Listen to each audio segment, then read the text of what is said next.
அனைவருக்கும் வணக்கம். இன்றைய தினம் கிளிநொச்சியிலே சங்கீதன் அவர்களுடைய விடுதலையை வலியுறுத்தி ஒரு மாபெரும் போராட்டம் ஒன்று நடைபெற்றுக் கொண்டிருக்கின்றது. இங்கே முன்னர் கருத்து தெரிவித்த மதிப்புக்குரிய நாடாளுமன்ற உறுப்பினர் ஸ்ரீதரன் ஐயா அவர்கள் குறிப்பிட்டது போன்று உடனடியாக சங்கீதன் அவர்கள் விடுதலை செய்யப்பட வேண்டும். அவர் விடுதலை பாடல்களை பாடினார் என்பதற்காக அவர் பயங்கரவாதத்தை மீளுயிர்ப்பிக்க முற்படுகிறார் என்ற ஒரு ஆதாரமற்ற பொய்க் குற்றச்சாட்டுகளை முன்வைத்து கொடிய பயங்கரவாத தடை சட்டத்தின் கீழ் அவர் கைது செய்யப்பட்டு சிறைச்சாலையிலே தடுத்து வைக்கப்பட்டிருக்கின்றார். அரசாங்கத்தினுடைய இந்த இனவாத செயல்பாட்டினை நாங்கள் மிகவும் வன்மையாக கண்டிக்கின்றோம். இந்த கைது நடவடிக்கையானது ஒரு சட்டவிரோதமான ஒரு நடவடிக்கை. ஐக்கிய நாடுகள் மனித உரிமைகள் பேரவையானது கடந்த 17 ஆண்டுகளிலே பல தடவைகள் கூறியிருக்கிறது, இந்த பயங்கரவாத தடை சட்டமானது சர்வதேச சட்ட விதிமுறைகளுக்கு முரணானது, மிக கொடூரமான ஒரு சட்டம்.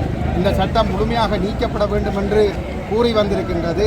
அதை இலங்கை அரசாங்கமும் ஏற்றுக்கொண்டிருக்கின்றது. அதனால் அந்த சட்டத்தை தாங்கள் நீக்குவதாக சொல்லியிருக்கின்றார்கள். ஆனாலும் கூட அந்த சட்டம் நீக்கப்படாதது மட்டுமல்ல, இன்று வரைக்கும் அந்த சட்டத்தின் கீழ் தமிழர்கள் கைது செய்யப்படுவதும் சித்திரவதை செய்யப்படுவதும் சிறையில் அடைக்கப்படுவதும் ஒரு தொடர் கருத்தையாக இருந்து கொண்டிருக்கின்றது.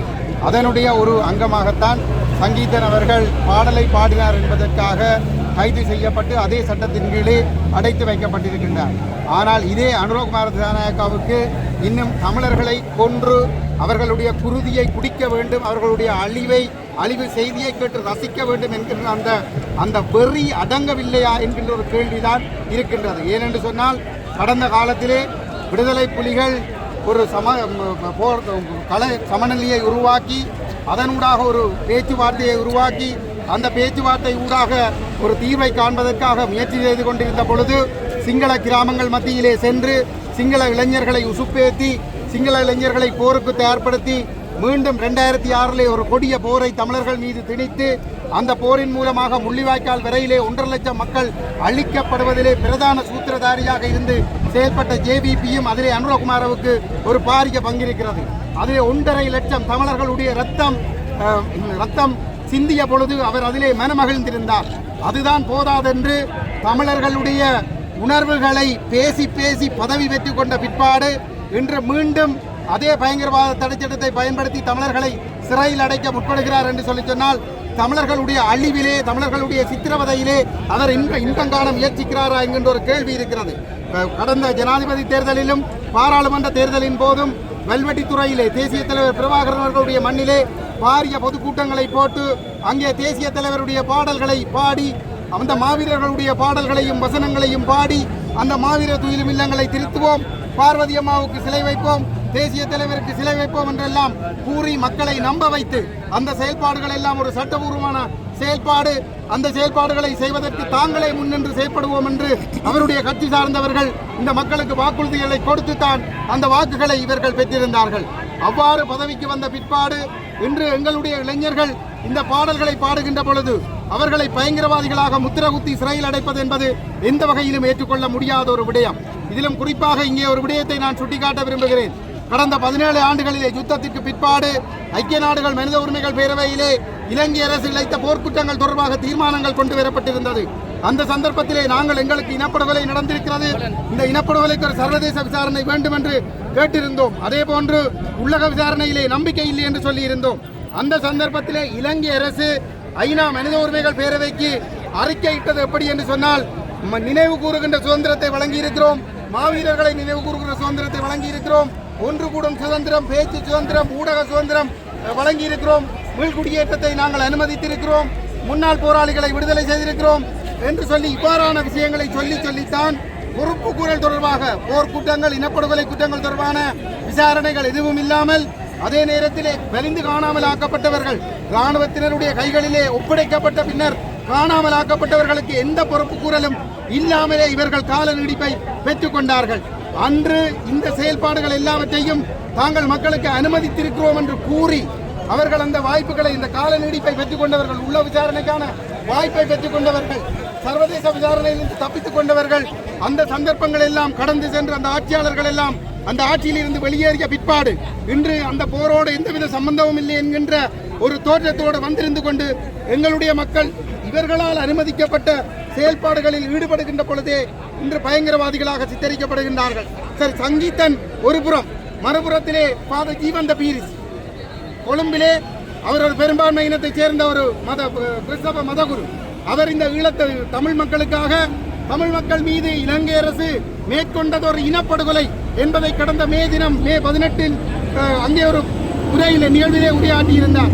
அதற்காக தென்னிலங்கையில் இருக்கக்கூடிய கத்தோலிக்க ஆயர் பேரவை அவருக்கு எதிராக நடவடிக்கை எடுக்க முயல்கிறது. ஏன் என்று சொன்னால், தென்னிலங்கையில் இருக்கக்கூடிய ராஜபக்சர்களினுடைய ஆதரவாளர்கள் இனவாதத்தை தூக்கி கொண்டு அவருக்கு எதிராக போர்க்கொடி தூக்குகிற பொழுது அந்த நியாயத்தை பேச முடியாத தென்னிலங்கை ஆயர் பேரவை அந்த குறித்த பாதிரியாருக்கு எதிராக நடவடிக்கை எடுக்க முற்படுகிறார்கள்.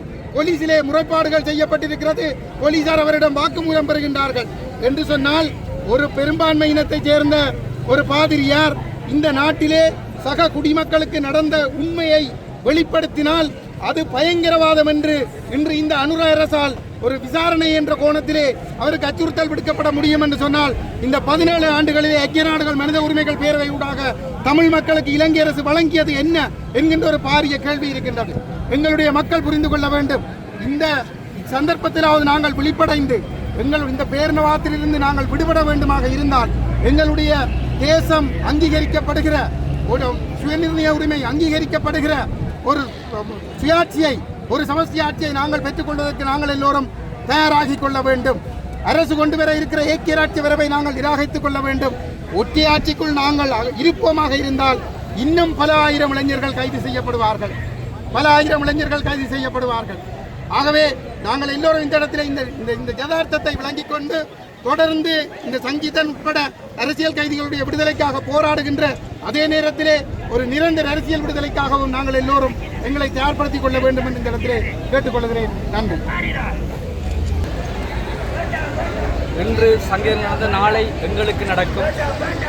உண்மையிலேயே ஜனதா விமுக்தி பெரமுன என்கின்ற தேசிய மக்கள் சக்தி தன்னுடைய மத்திய அரசில் ஏற்படுகிற குழப்பங்களை மூடி மறைப்பதற்காக எங்களுடைய பகுதிகளில் உண்மையிலேயே உங்களுக்கு தெரியும், இந்த கைது என்பது பயங்கரவாத தடைச்சட்டத்தினூடாக கைது செய்யப்பட்டிருக்கிற சங்கீதனை கைது செய்வதனுடைய பின்னணியில் தங்களுடைய குற்றங்கள் மறைக்கப்பட வேண்டும் என்பதற்காக, தங்களுடைய நடவடிக்கைகள் மறைக்கப்பட வேண்டும் என்பதற்காக இந்த கைது இடம்பெற்றிருக்கிறது. இந்த கைதினுடைய உள்ளார்ந்த நோக்கம் எதிர்காலத்தில் எங்களுடைய போராட்டத்தினுடைய வரலாறுகள் எங்களுடைய இளம் சந்ததிகளிடையே மறைக்கப்பட வேண்டும் என்பதற்காக இளம் தலைமுறையிடம் ஜனதா விமுக்தி பெரமுன என்ற தேசிய மக்கள் சக்தி ஒரு அடக்குமுறையை பிரயோகிக்கிறது. அடுத்த சந்ததிக்கு எங்களுடைய வரலாறுகள் போகக்கூடாது என்பதில் அந்த கட்சி ஒரு திடகாத்திரமான முடிவை எடுத்திருக்கிறது. அதற்கு எங்களுடைய இந்த வடகிழக்கில் உள்ள அவர்கள் சார்ந்த அரசியல் தலைமைகள் அவர்களுக்கு உடந்தையாக இருக்கிறார்கள். எங்களுடைய போராட்டத்தினுடைய வரலாறுகள் அடுத்த சந்ததிக்கு செல்லக்கூடாது என்பதில் எங்களுடைய இனத்தைச் சேர்ந்தவர்கள் அவர்களுக்கு அறுவடிகளாக இருந்து எங்களை மடையர்களாக்குற செயற்பாடுகளை மேற்கொண்டு வருகிறார்கள். ஏற்கனவே கயந்திரன் அண்ணா சொன்னது போல இந்த ஒரு அரசியல் நாடகத்தை அரங்கேற்றுகின்ற இந்த தேசிய மக்கள் சக்தி தன்னுடைய தேர்தல் காலத்தில் பார்வதி அம்மாவுக்கும் வேலுப்பிள்ளை ஐயாவிற்கும் எங்களுடைய அந்த துறைமுகத்திற்கான பெயரை வைப்போம் என்கின்ற ஒரு பாடலையும், அதே போன்று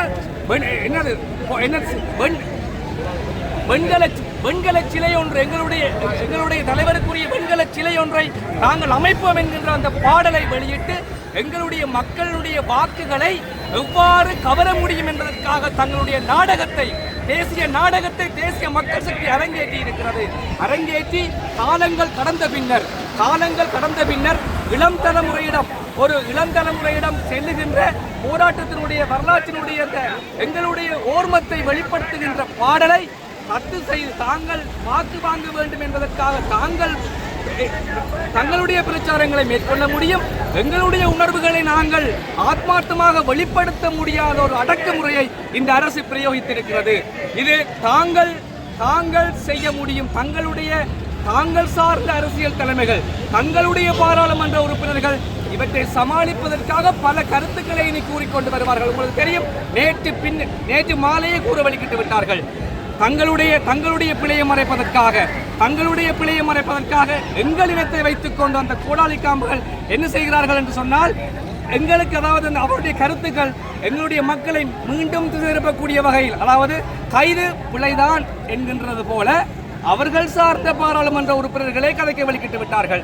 இது எங்களுடைய மக்களை மடையர்களாக மீண்டும் மடையர்கள், தாயக பூமியில் உள்ள எங்கள் இனத்தவர்களை மடையர்களாக ஆக்குவதற்காக தேசிய அரசாங்கம் எங்களவர்களை வைத்துக் கொண்டு இவ்வாறான நாடகங்களை தேசிய நாடக கட்சி என்று அழைக்கப்படுகின்ற தேசிய மக்கள் சக்தி அரங்கேற்றிக் கொண்டிருக்கிறது. நிச்சயமாக சங்கீதன் விடுதலை செய்யப்பட வேண்டும். அவருடைய விடுதலை இளைஞர்களுக்கு, அதாவது எங்களுடைய உரிமைகளை நாங்கள் பெற்றுக்கொள்கின்ற ஒரு விடுதலையாக அமைய வேண்டும்.